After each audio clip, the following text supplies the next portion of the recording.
Greetings, Michael Didier here, continuing our journey in Torah.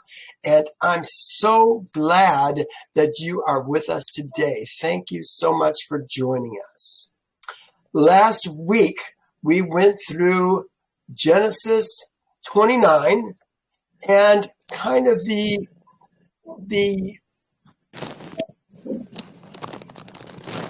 how should I say, the text in Yasher that is kind of covering the same thing. Today, I wanted to do that again, but Genesis 30 is very long, almost 45 verses, I think. I just said it.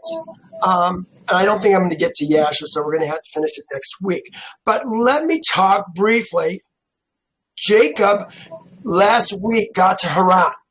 He came in tears when he saw Rebekah and Laban. He was so distraught because he had nothing but his staff that he came in with. And he worked for 7 years for Rachel. He did so well during the 7 years that Laban tricked him into working another 7 years because he gave him Leah instead that night. Oh, how did that even happen? Was he drunk? I don't know. How do you not know that the woman that you've been pining over for 7 years isn't the woman in your bed on your wedding night? What's up with that? Well, we're going to find out. Yasher gives us some clues about how that happened. I still find it a little hard to swallow, but, it could be that he was a little bit intoxicated on his wedding night. Bummer. Well, he took Leah first. A week later, he took Rachel and worked another 7 years for Laban. During those second 7 years, he started having children. And today we're kind of going through the children that he had. Last week, we saw that Rachel was barren. It said Leah was unloved. He opened her womb, but Rachel was barren. I think it's really interesting, and I hope that you see this with me. She's going to have Reuben first. It says, Jehovah has surely looked, I'm on verse 32, has surely looked on my affliction. Now therefore my Ishi is what it says, my Ishi, will love me. Now she has Simon. And she says, now this time, my Ishi. Well, it's my Ish. Ishi means my man. My man, not husband. There is no word for husband. There's no word for wife. He is her man.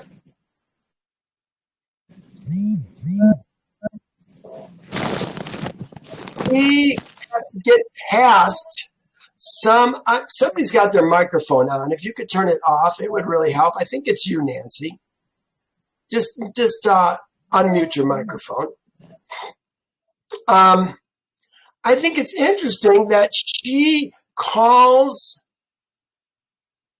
Jacob Ishi, my man. We're going to see today, and I think it's obvious, Rebekah does not have that in her when she speaks. All it says is Leah was unloved. He opened her womb. Rachel was barren. Leah doesn't talk badly about Rachel at all. But I sense today when we go through this that we're going to see that Rachel is in a sense in competition with Leah. Remember, Rachel's the one that Jacob loved. She's the one with the gorgeous body and the beautiful face. They call Leah plain-eyed. I think there's much more to Leah. I think she has a depth of character that Yehovah is honoring in her. I don't know if Jacob is ever going to understand that. Well, she had two more sons last week, Levi and Judah. We're going to pick this up now at chapter 30, verse 1. And when Rachel saw that she bore, it says Jacob, no children, Rachel envied her sister. Does Leah envy her sister? You see, I think, and we're proving this out as we go. I think that Rachel, dare I say, is a bit of a bimbo.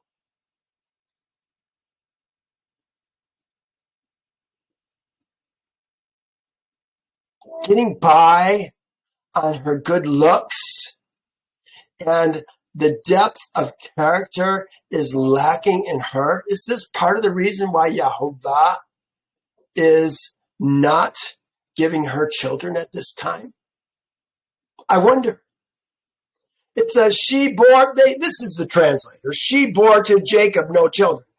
Or she bore Jacob no children. Many will say she bore to Jacob, or she did not. It actually says she did not. Here's what it says on the right. Now, when Rachel saw that she had not borne for Jacob, Rachel envied her sister and said to Jacob, "Give me sons, or else I'll die." It's about men. It's about boy children, male children. To Jacob versus for Jacob.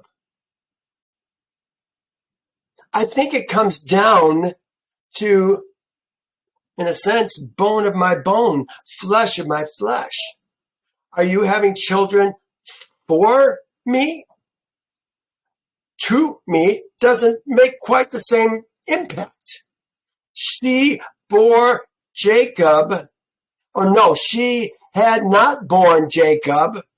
She had not born is Yeled. She had not born for Jacob. That's what it says. For Jacob.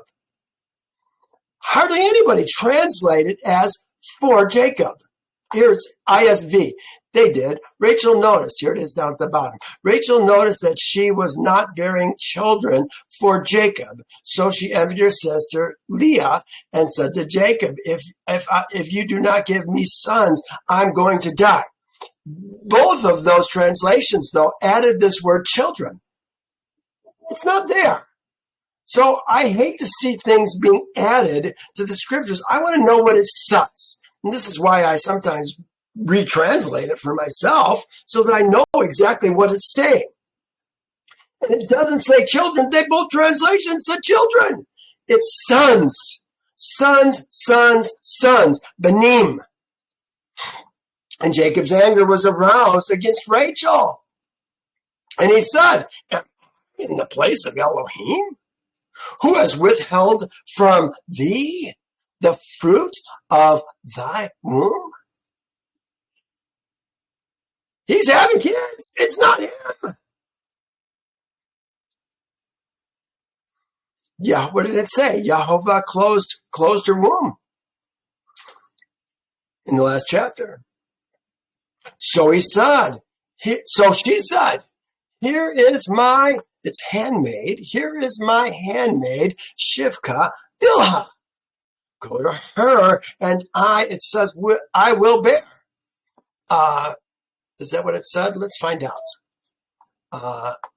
And let her bear on my knees. Yea, I will build up from her. Build up. That's what it says. She says, I also may have children by her. No, that I will build up from her. What is Bilhah going to build up for Rachel? It's Jacob's house that she's going to build up. Now look at this. It says, then she gave, what is the word they use there for she gave? I guess that's what it is. She gave Bilhah. I don't know why I have that highlighted. I don't need that highlighted. Let's ditch that. Then she gave Bilhah her maid, her Shivka. It says as wife for Jacob. It doesn't say wife. It says as a woman or for a woman for Jacob. Remember when Sarai gave Abraham, what was her name? Keturah. Was it Keturah? Keturah. It wasn't for a wife. It was for a woman. Not his woman, for a woman. Because she wanted to do the same thing. She wanted to have this woman get pregnant and then have her sit on her lap and have the baby pass through her knees as well, which seems to be a custom of the Canaanites. So she feels like she's building Jacob's house. Well, yes and no. This woman is going to be a Shivka, a Pelegesh, a concubine for Jacob.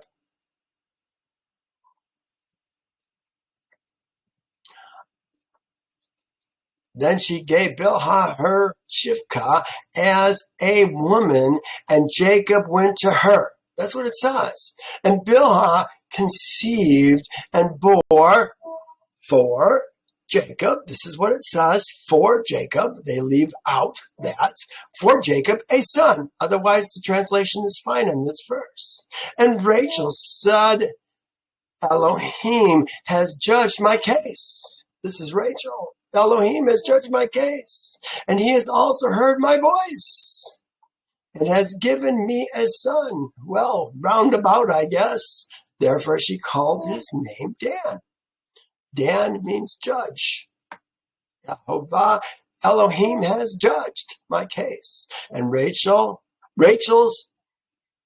Shivka, handmaid is the one who lives in the house with her, takes care of Rachel. That's what a Shivka does. That's what a handmaid does. Conceived again and bore for Jacob a second son. I want you to know, I'm going to hold off on that. Then Rachel said, with great wrestling, I have wrestled with my sister, and indeed I have prevailed. This is subtle.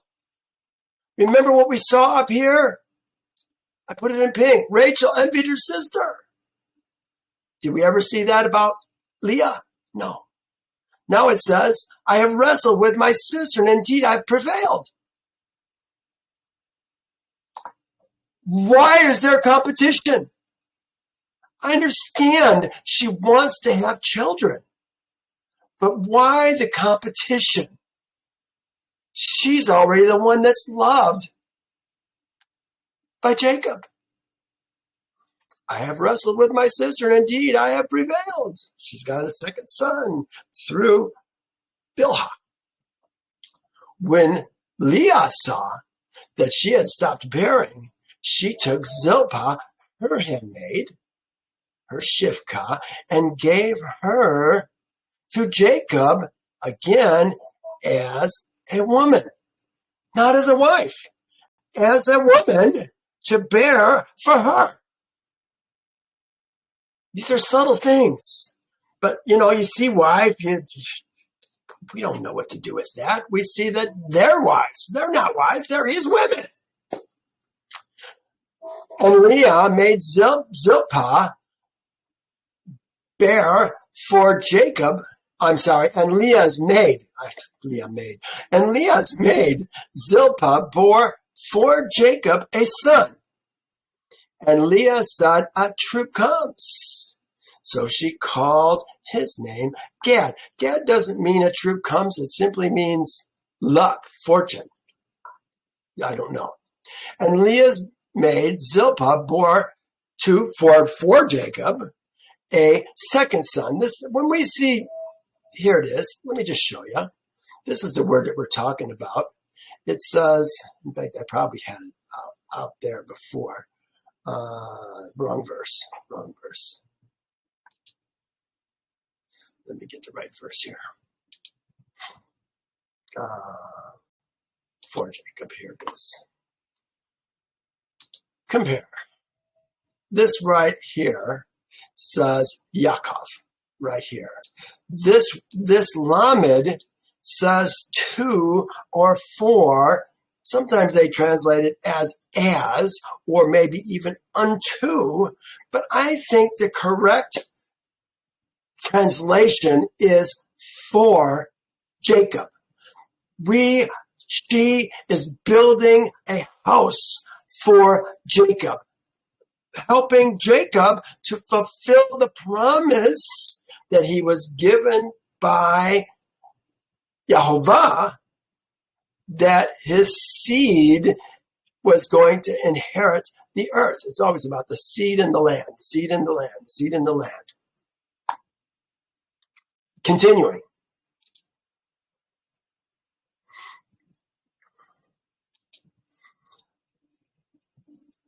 And Leah's maid Zilpah bore for Jacob a second son. I guess that's what we just did.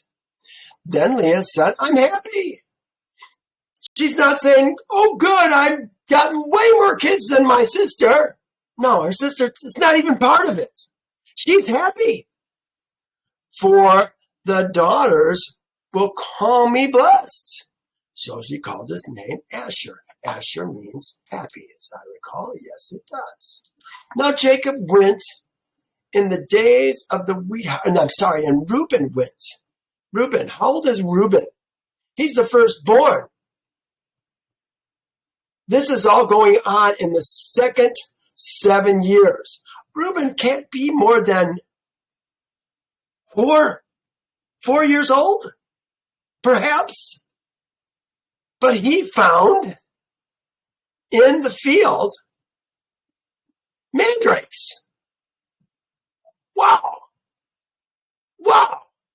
We're going to see that Reuben at 6 is going to start keeping his father's sheep.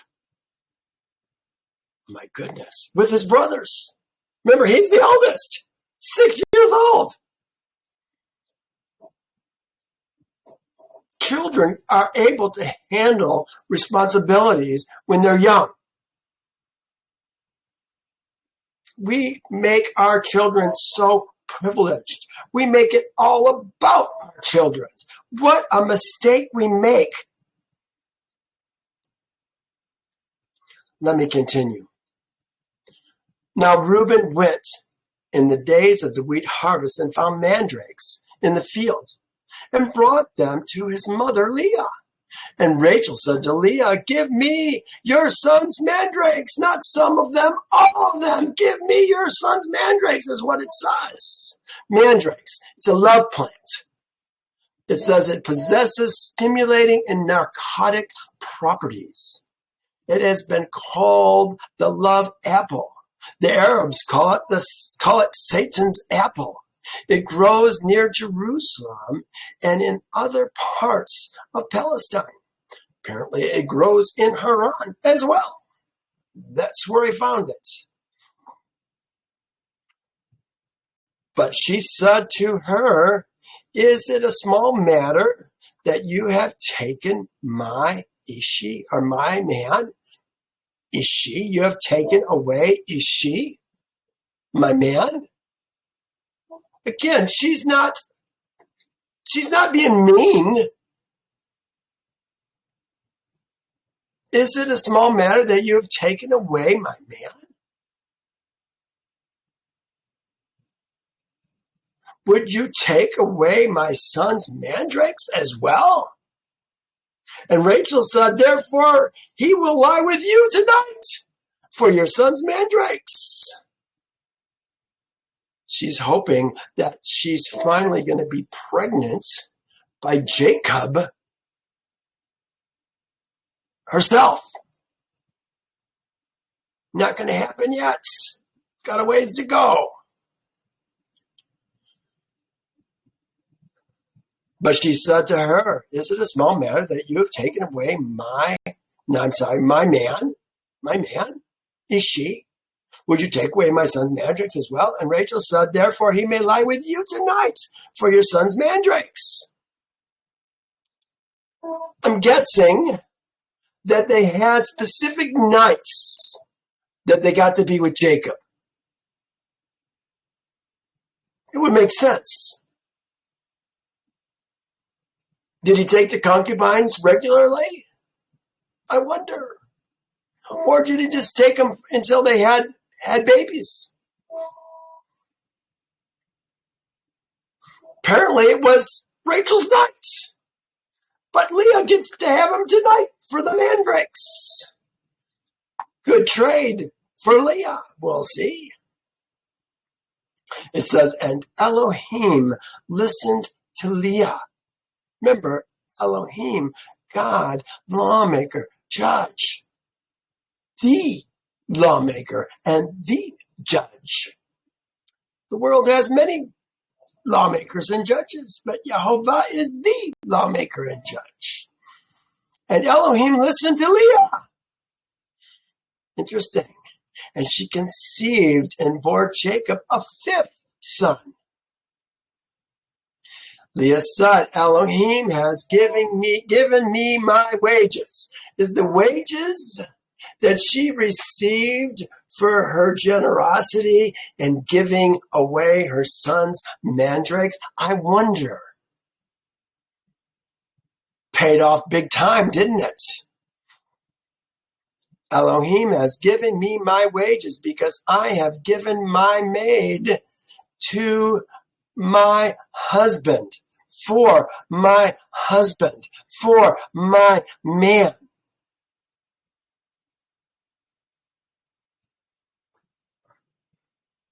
She's already had 2 kids,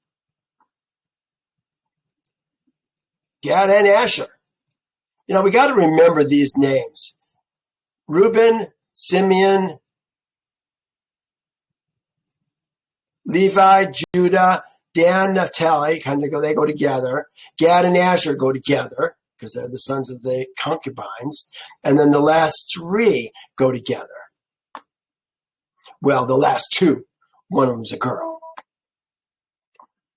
Where were we? Again, Maishi. When Jacob came out of the field, in the evening, Leah came to meet him and said, you must come to me, for I have surely hired you for my son's mandrakes. And he lay with her that night. And Elohim listened to Leah, and she conceived and bore for Jacob a 5th son. Leah said, Elohim has given me my wages. Oh, I guess I went back, didn't I? Because I have given my maid, my handmaid, for my husband. So she called his name Issachar. Issachar, hired for my man. For my man. That's what it says. For my man. And Leah conceived again and bore for Jacob a 6th son. And Leah said, Elohim has endowed me with good endowments. Now my man will dwell with me because I have borne him 6 sons. So she called his name Zebulun.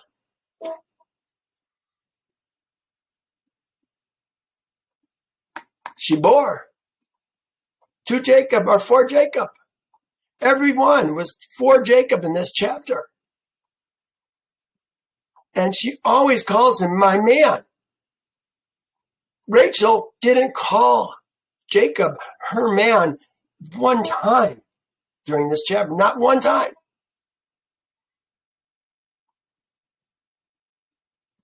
Remember, it's Rachel that when they finally leave Haran, she's going to pack away her father's idols under a saddle.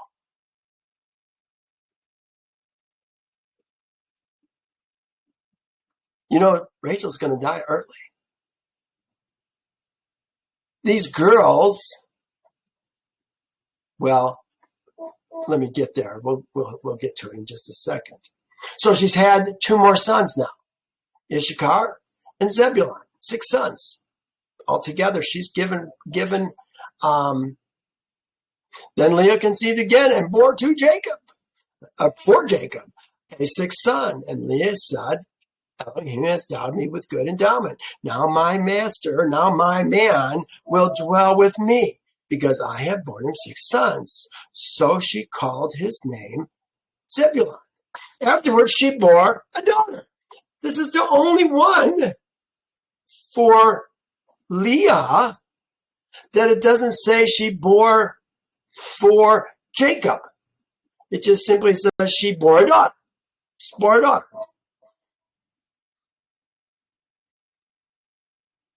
Interesting. You know, how women are treated in Torah and how men are treated in Torah are 2 different things. We've got to understand the difference. What's my note here? Dana is judged, vindicated is what her name means. Then Elohim remembered Rachel.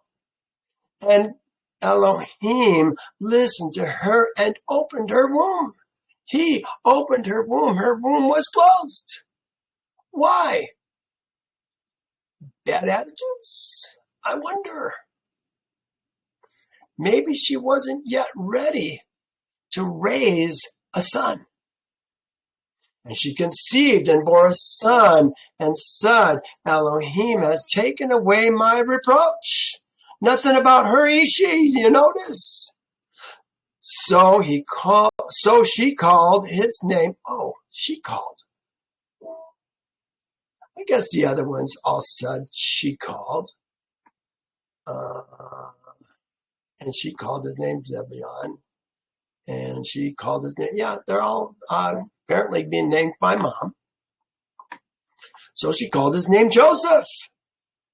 And said, Yehovah shall add to me another son. Here it is. The girls got married when they were 28 years old. At the end of this set of 7 years, and Joseph's birth is at the end of this 7th year. She got pregnant in the 6th year and bore him in the 7th year. And in that time, he got 11 sons and a daughter. Benjamin's not going to be born for another 10 years. That's the last son that's going to come from Jacob. Oh, here, this is Yeshua right here. Yeah, there it is right there. 11 boys, 1 girl. In the first 7 years, I put you go Jacob. Yeshua says, and Elohim heard her and opened her womb, and Rachel conceived and bare a son, and she said, Yehovah has taken away my reproach. And she called his name Joseph, saying, may Yehovah add to me another son. Add to me another son. It's not about Jacob, it's about her. Add to me another son. Leah was making them for Jacob. She's doing it for herself. Interesting. And Jacob was 91 years old when she bore him. But Rachel won't have Benjamin for another 10 years, and she dies when he's born. It's Genesis 35. A few chapters away. Lots going to happen between now and then. And it came to pass, when Rachel had borne Joseph, that Jacob said to Laban, send me away, that I may go to my own place and to my land. To my, this is the my, and to my aretz is land. To my land. In Yasher, we're going to see that Rebecca, his mother, is going to send Deborah and 2 servants. Remember, when Rebecca became Isaac's wife, Deborah came down from Haran with Rebecca to be her handmaid. Now she's sending her handmaid back home with the 2 servants to ask Jacob to come back. And this is what's instigating this right now. Give me my wives, my children, for whom I have served thee. He's finished the last of it. He thought he's finished 14 years, 7 plus 7. 7 years for Leah. Unfortunately, he didn't know he was getting Leah. And 7 years for Rachel. He was tricked. Laban knows he's blessed when Jacob works for him. And Laban is not willing to let Jacob go, even now. Look what happens. And Laban said to him, please stay. I have found favor, if I have found favor in your eyes, for I have learned by experience that Yehovah has blessed me for your sake. Remember, when Jacob came to Haran, Laban had wives and concubines. He had no sons. One of his wives, Adinah, gave him 2 twin daughters, Leah and Rachel. That's all he had. He wasn't a prosperous man. And now, 14 years later, he's very wealthy and he wasn't wanting Jacob to leave. He's good for him. Good for business. So he says, then he said, name me your wages and I will give it. So Jacob said, you know how I have served thee and how thy livestock has been with me. For what thou had before I came was little, and it has increased to a great amount. And Yehovah has blessed thee since my coming. And now when shall I also provide for my house? I got to provide for my house now. What am I going to do? Well, fortunately, he doesn't owe Laban anything. He gets to work for himself now. So he said, what shall I give thee? And Jacob said, you shall not give me anything. Oh, isn't that interesting? You shall not give me anything. She gave him a daughter for the first 7 years, a daughter for the second 7 years. But you're not giving me anything. Yehovah is going to bless Jacob, and he wants to get the blessing of Yehovah on his life. If thou wilt, do this thing for me, and I will feed and keep your flocks. So here's what he's going to ask him to do. This is going to be clarified at the bottom of this page. And I want you to be able to see it kind of in the context. I think I found one translation that did a much better job than the rest. So let me just go ahead and read this. Let me pass through your flocks. Flocks are ze'on. Whenever you see flocks in Torah, know that we're probably talking about sheep and goats. That's ze'on. That's the flocks. Flocks of sheep and goats. I want flocks in the future. Let me pass through your flocks, thy flocks today. Remove from there all the speckled, spotted sheep, and the brown ones among the lambs, and all the speckled and spotted sheep among the goats. These shall be my wages So I want all of your flocks, the ones that are speckled and spotted, whether they're sheep or goats, that's my wages. And anything that's going to come in the future that's speckled or spotted is going to be my wages. This is Jehovah. When we pray, it says, after you have eaten, and how does it go? After you have eaten and something, remember the good land that Jehovah has given you. We don't pray over our food. We pray to Jehovah for thanksgiving. When you pray, remember. Oh, maybe it's when you pray, thank Jehovah for the good land that he has given you. That's it. That's what we pray for the good land that he's given us, because it's the land that sustains the people through the things that are grown, the fruit trees, and the sheep, the goats, the cattle, things that are raised on the land. We don't think about sheep and goat and crops as valuable. They're probably the most valuable. If you were going to talk about things of value, silver and gold, yeah, of course, that's going to be of value. But what is of value after that beyond your family? It's the sheep, the goat, and the land. The crops that you can grow, that Jehovah can use to bless your life.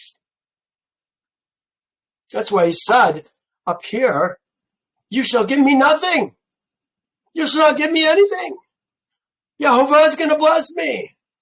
He says, so my righteousness will answer for me in the time to come, when the subject of my wages comes before thee. Everyone that is not speckled or spotted among the goats and brown among the lambs will be considered stolen if it is with me. Of course, the goats are in there too. They didn't list them. It's all right. And Laban said, oh, that it were according to thy word. Translators, I wish that were true. I don't know. No, here's what it says. Laban replied, as you have said, so be it. Here's another one, Darby. And Laban said, well, let it be according to thy word. Now, that makes more sense, doesn't it? It's more positive. So he removed that day the male goats that were speckled and spotted, all the female goats that were speckled and spotted, every one that had some white on it, and all brown ones among the lambs, and gave them to the hand of his sons. His sons. How old are his sons? The eldest is now 7. No, he wouldn't be 7. He's got to be 6, because it takes 6 months, 9 months to gestate. So he's 6, maybe a little older than 6. I put Jacob's eldest son, Reuben, is only 6 years old. He's given him into the hands of his son. There's no video games for him or his brothers. They help their dad. They help their family do the things that the family needs to survive. We need to have more of that in the future.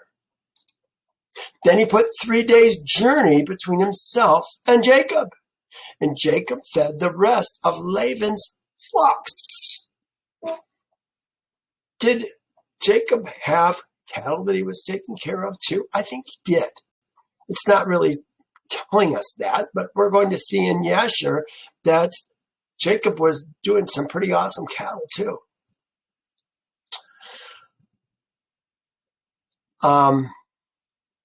3 days journey separates Jacob's flocks from Laban's flocks. We can't have them getting together. It's going to confuse things. Although the speckled spotted lambs, speckled spotted goats, it's pretty clear. Now Jacob took for himself rods of green poplar, of an almond, and chestnut trees, peeled white strips in them and exposed the white which was in the rods. Sounds like he's going to partially strip them and then put the rods in the water. And the rods which he had peeled, he set before the flocks in the gutters, the watering troughs. It says in the watering troughs where the flocks came to drink. So they should conceive. This is not conceive. This word conceive is more about the animal being in heat.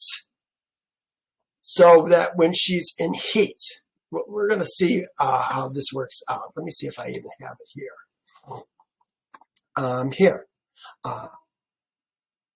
Third person female is this here, third person female. It's talking about the goats, the female goats, bunch of them.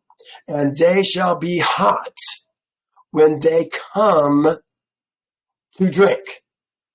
This is pretty much what it says. This word here, yod, tav, rod, het, mem, is this word here, which is yakam. It means heat, natural body heat, as well as a time of heat when an animal mates. Yeah, this is what we're talking about. The poplar is doing something. Well, what was that? Poplar and almond is doing something to the psyche, to the biology of the water that these sheep and goats are drinking when they're in heat. That's going to cause them to, again, have spotted and speckled flocks. So it came to pass. This is Erdman's. I like this translation. Here, let me read this one first. And the rods which he had peeled, he set before the flocks in the gutters, in the watering troughs where the flocks came to drink, so that they should conceive when they came to drink. Here it is in Erdman's Bible. So it came to pass whenever the stronger of the flocks were in heat, that this is 41. I guess I'm just explaining what's going on here. That Jacob set the rods before the eyes of the flocks in the channels, that the females might be in heat among the rods. So something about them being in heat among the rods is going to help them gestate speckled, spotted animals. It says, so the flocks conceived before the rods, were in heat before the rods, and the flocks brought forth streaked, speckled, and spotted.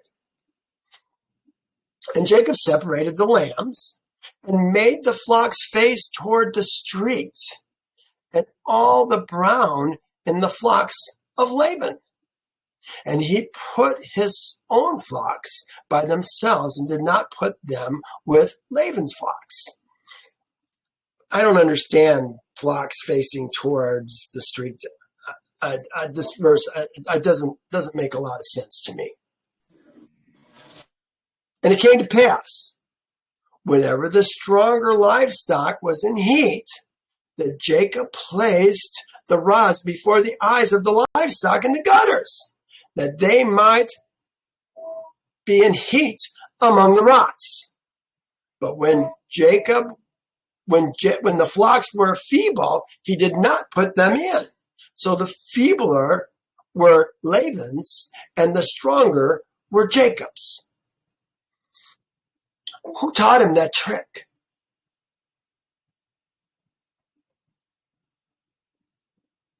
I don't know. Must be Yehovah who did it. Thus, the man became exceedingly prosperous. Wait till you read it in Yasher next week. How prosperous Jacob has become. Thus the man became exceedingly prosperous, had large flocks, male and female servants, camels and donkeys. he had cattle as well. Remember, Jacob, when he came, he wept when he arrived in Haran because he had nothing. And looked at him 20 years later. Jehovah is faithful to what he promises. You know, if I could give you anything, something in particular, as we go through our journey on Torah, it would be this, that what Jehovah says, Jehovah does. Israel is the ones who are going to be blessed by Jehovah, not the Americans, not the Canadians, not the French, not the Cambodians. Israel, spiritual Israel, who left the kingdom of their birth, joined themselves to Jehovah, and at Passover circumcised themselves and ate the Passover lamb. Those are Jehovah's people. Those are the men that he's going to bless, and their women, bone of their bone, flesh of their flesh, will become Jehovah's daughters by virtue of their man being his sons. Oh, we have so much to learn, but the promises that Jehovah gives are for his spiritually born people. We've got to become his people. I'm going to put a link again on my below my video for the Born Again series. I want you to read that. It's eight articles, 9 articles, I guess, really. But it will help you understand how a Gentile becomes a Ger and how a Ger becomes an Ezra. If you're going to stay an American, you ain't Jehovah's people, no matter what you think you believe. There's more that we've got to learn. I love you so much. That's why I'm here. Please join me next week, and we'll see you next time. Bye now.